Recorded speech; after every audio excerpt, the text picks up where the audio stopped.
Hi, I'm Robin Schultz and welcome to the Hoover Channel. Don't forget to hit the subscribe button so that you're always alerted when we have a new video. Thanks.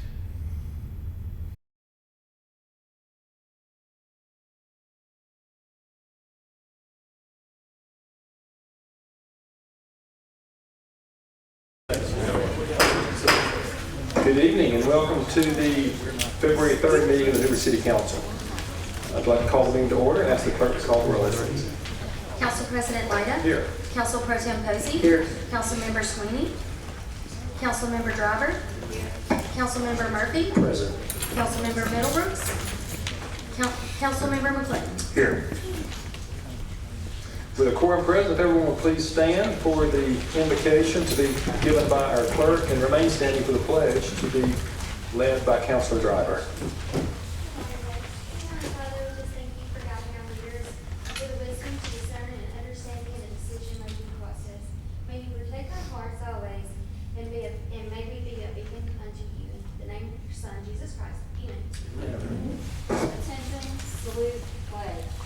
Pledge allegiance to the flag of the United States of America and to the republic which stands one nation under God, indivisible, with liberty and justice for all. I'd like to call Mayor Rotato. I know he has a proclamation tonight.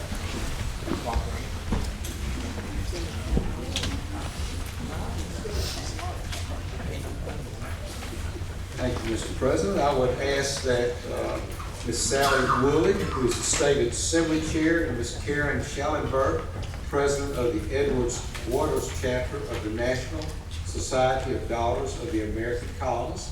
And we have a proclamation this evening recognizing that group. So I'm going to come stand over here. We'll just get right somewhere. And I would ask the attorney if he would please read this proclamation.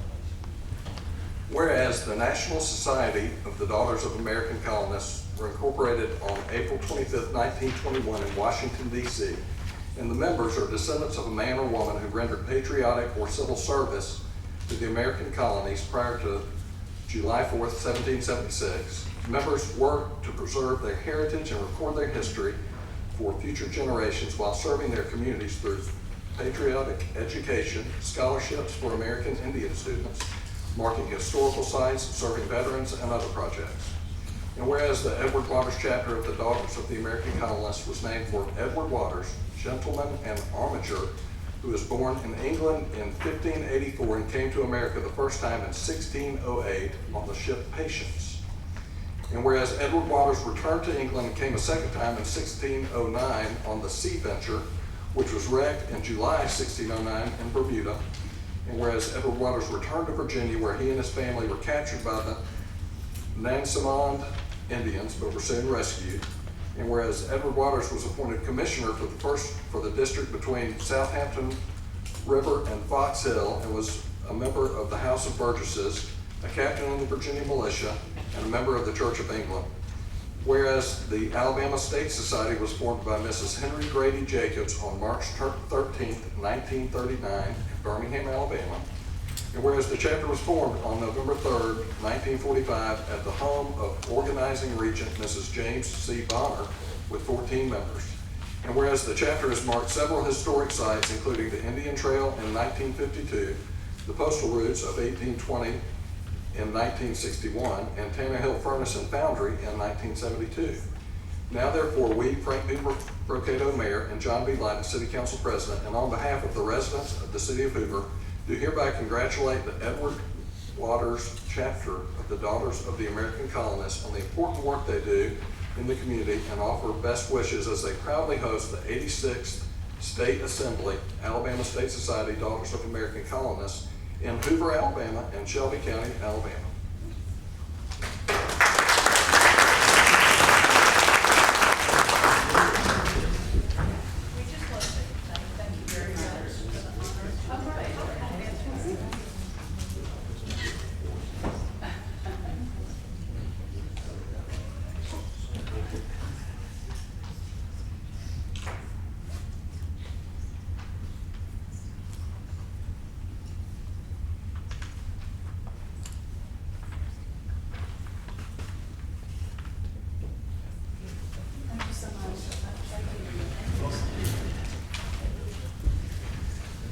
We will now take up our consent agenda. Items 1 through 6 are presented as consent items. It will be read at once with one motion and one vote with no discussion. If anyone would like an item removed off the consent, we're happy to do that. Any member of the council like to remove an item? Yes, sir. Number 6.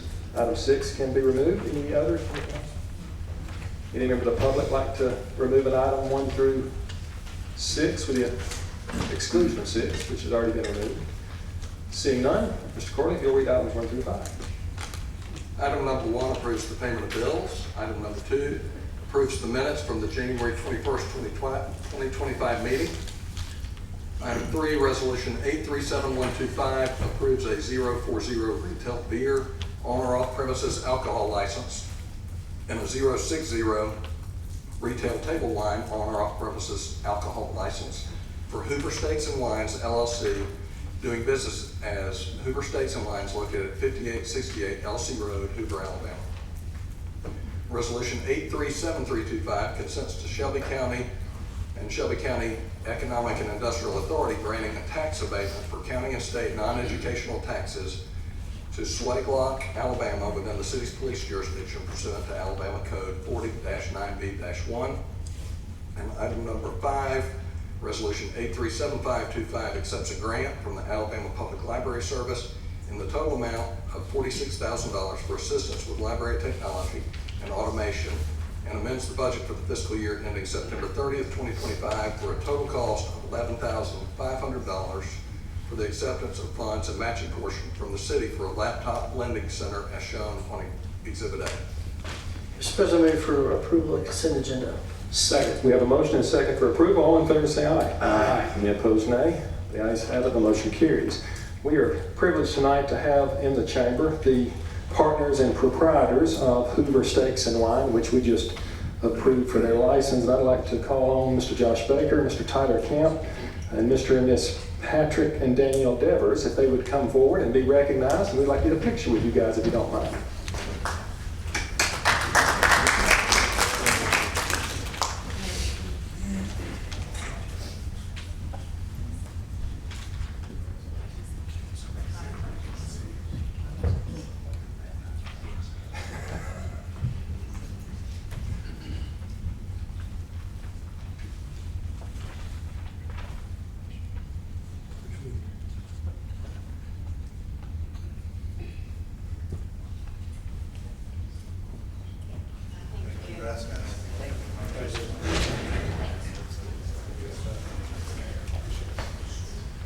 We'll now move to our regular agenda, beginning with item number 6, resolution number 8374-25, Mr. Corley. This resolution authorizes the city attorney to engage Kroll Associates Inc. on behalf of the city in an amount not to exceed $10,000 for the limited purpose of Kroll reviewing and providing responses to questions submitted to the city clerk, and amends the budget for the fiscal year ending September 30, 2025, as shown on Exhibit A. Mr. President, I move for approval of resolution number 8374-25. Second. We have a motion and approval for the resolution. Any comments from the council? Yes, sir.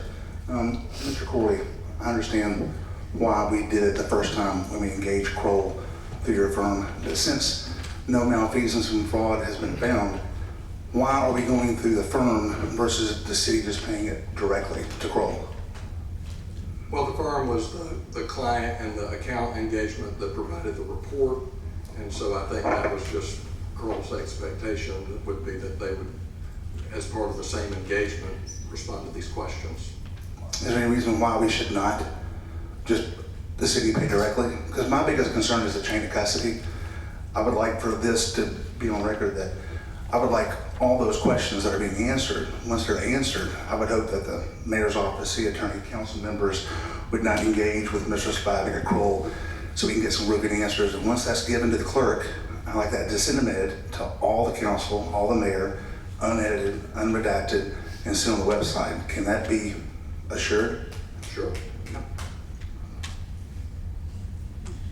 See no problem with that. All right, thank you. You have comments? Any comments from the public tonight? Yes, sir.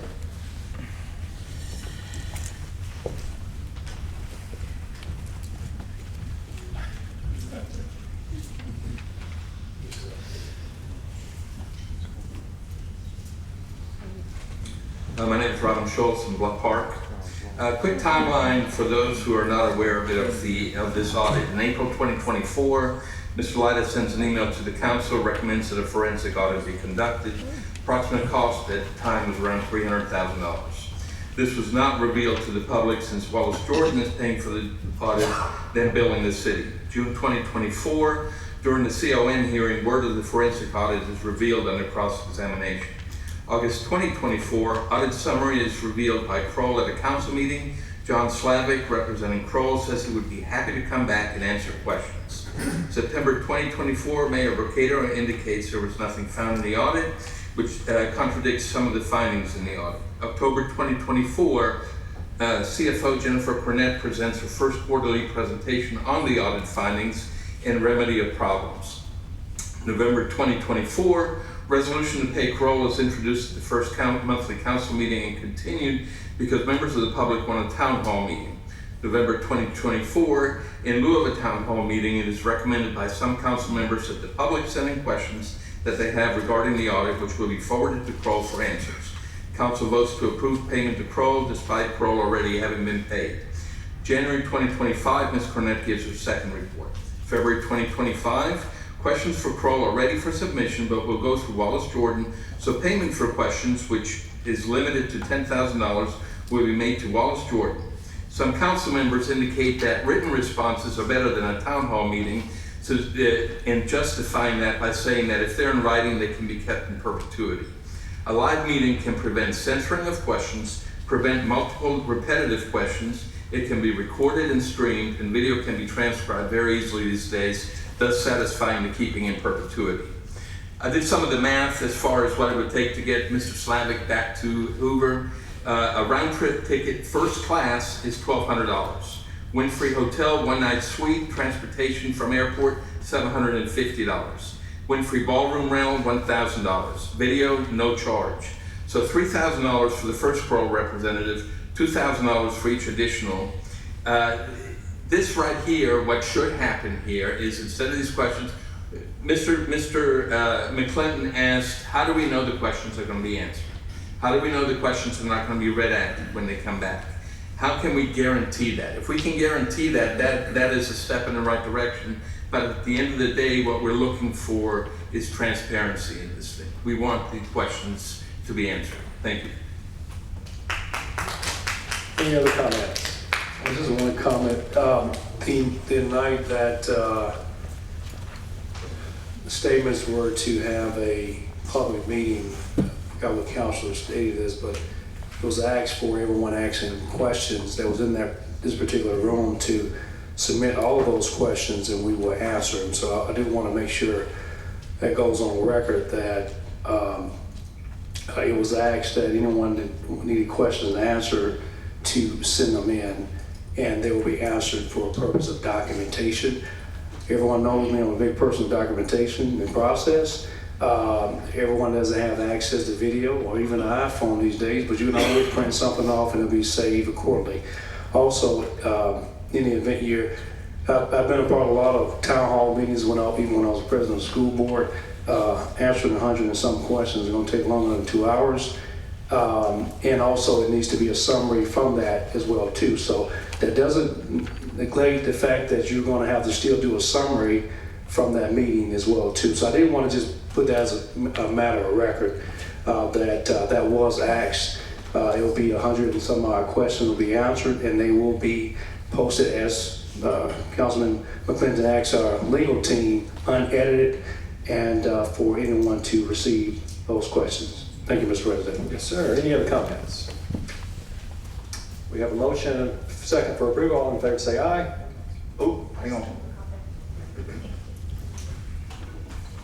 So, Ashley Lovell, Hoover residents deserve full transparency from our city leadership, and the lack of openness regarding their Kroll report is unacceptable and continues to erode the public trust. This report directly impacts our community, and withholding critical information fuels speculation and frustration.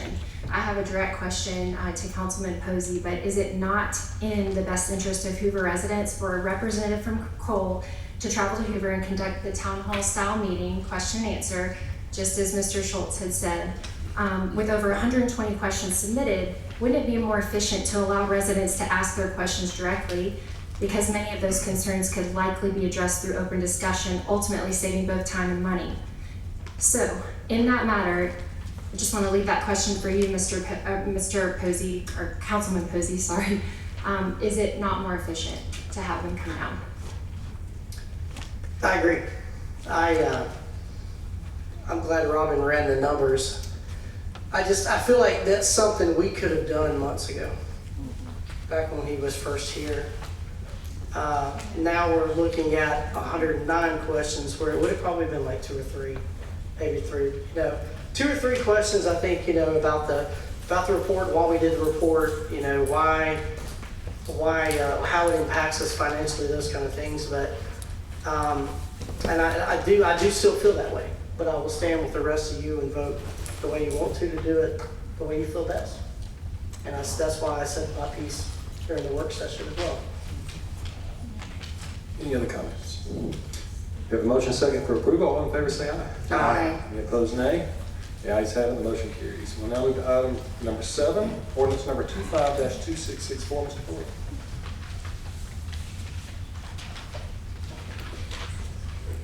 This ordinance amends ordinance number 263 to rezone the property located at 2020 Trammell Chase Drive to R1 Single Family Residential District with conditions listed on Exhibit B to the ordinance. Mr. President, I move to adopt ordinance number 25-2664. Second. We have a motion and second for adoption. Any comments or questions from the body for Mr. Martin?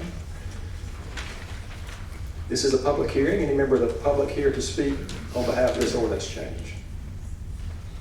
Seeing none, we will close the public hearing. We have a motion and second for approval. Madam Clerk, please call the roll.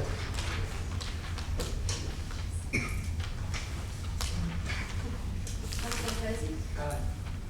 Councilor Driver? Aye. Councilor Murphy? Aye. Councilor McClinton? Aye. Councilor Lyda. Aye. With a vote of 5 ayes and 0 nays, the motion carries and the ordinance is adopted. Item number 8 is a resolution number 8372-25, Mr. Corey. This resolution approves and assents to a declaration of vacation of a utility easement located on the property at 2020 Trammell Chase Drive. Mr. President, I move to approve resolution number 8372-25. Second. We have a motion and second for approval of the resolution. Any comments or questions from the body? Hearing none, anybody from the public here to speak on behalf of this resolution? Seeing none, all in favor say aye. Aye. Any opposed, nay? The ayes have it, the motion carries. We'll now take up items 10, 9, and 10, which are under consideration for immediate consideration tonight with the suspension of rules, beginning with item number 9, ordinance number 25-2666. Mr. Corey. This ordinance amends Appendix 4, Article 6 of the Municipal Code of the City of Hoover by adding Division 5 franchise Lumos Fiber of Alabama LLC and grants a non-exclusive franchise to Lumos Fiber of Alabama LLC for fiber optic services. Mr. President, I move to suspend the rules for immediate consideration. Second. We have a motion and second for suspension of the rules. That does require unanimous vote. Madam Clerk, please call the roll on the motion. Councilmember Posey? Aye. Councilmember Driver? Aye. Councilmember Murphy? Aye. Councilmember McClinton? Aye. Council President Lyda? Aye. With a vote of 5 ayes and 0 nays, the motion carries, and we will now consider the motion for adoption.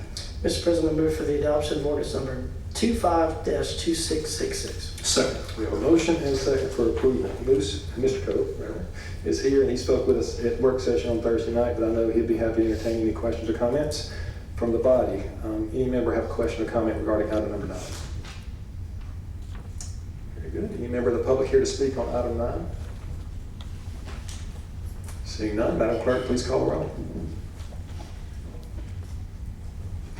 Councilmember Posey? Aye. Councilmember Driver? Aye. Councilmember Murphy? Aye. Councilmember McClinton? Aye. Council President Lyda?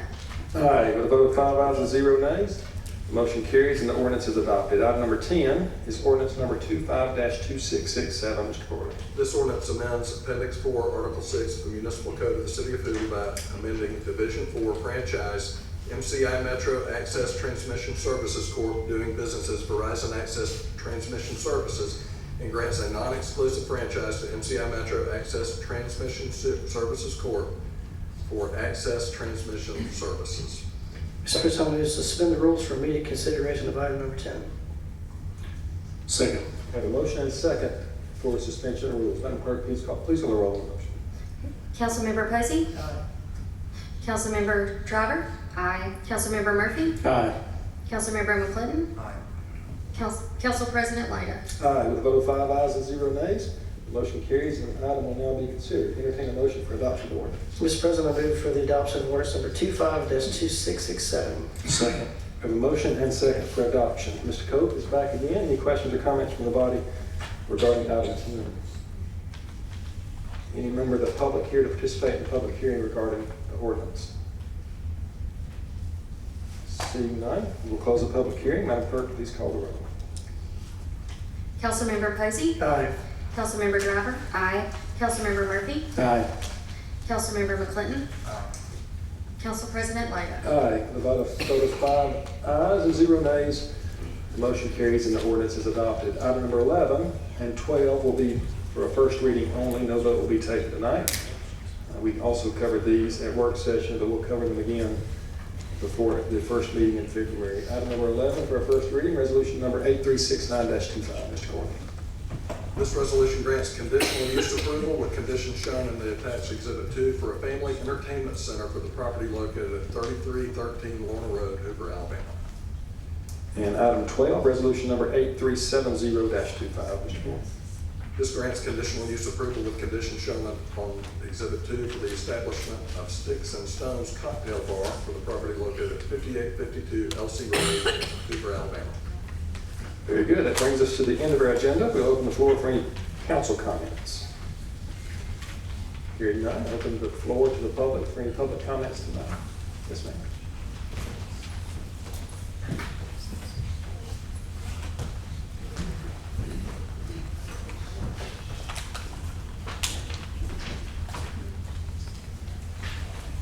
Thank you.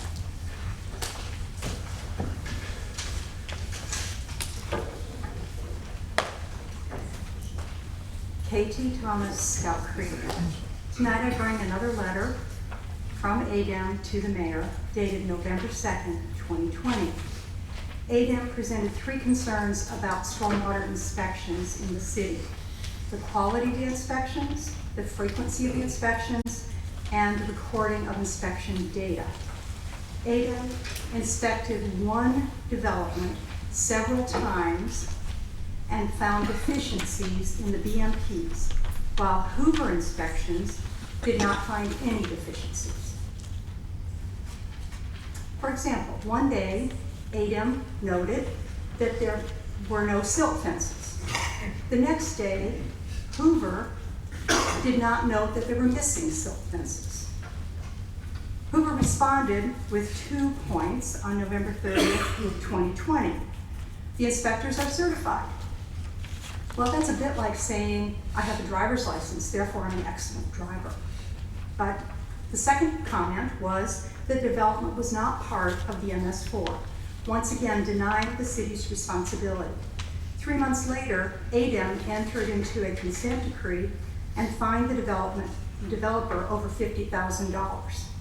A couple of weeks later, Hoover sends the developer a letter stating deficiencies in the BMPs. The city has a process to stop work and to fine developers. So Hoover tells ADEM, not our job, and 3 months later, they go back in and do that job. Remember, all the while, sediment, debris, and pollution is washing down the watershed and damaging adjacent properties.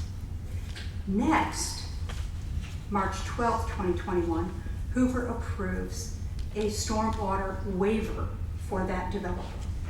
Now let me repeat that.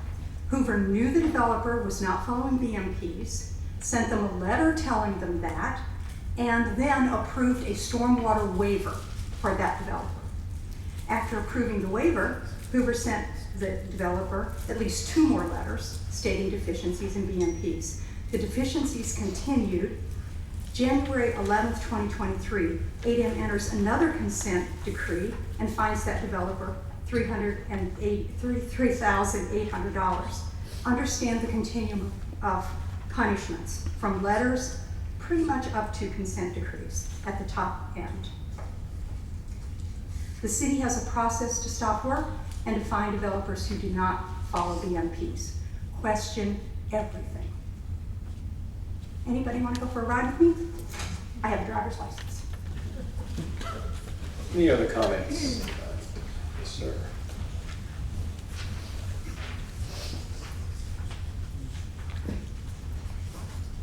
Matt Winther, Scout Creek Drive. Stormwater infrastructure failures not only endanger the health, safety, and welfare of residents, but also impact finances in the city.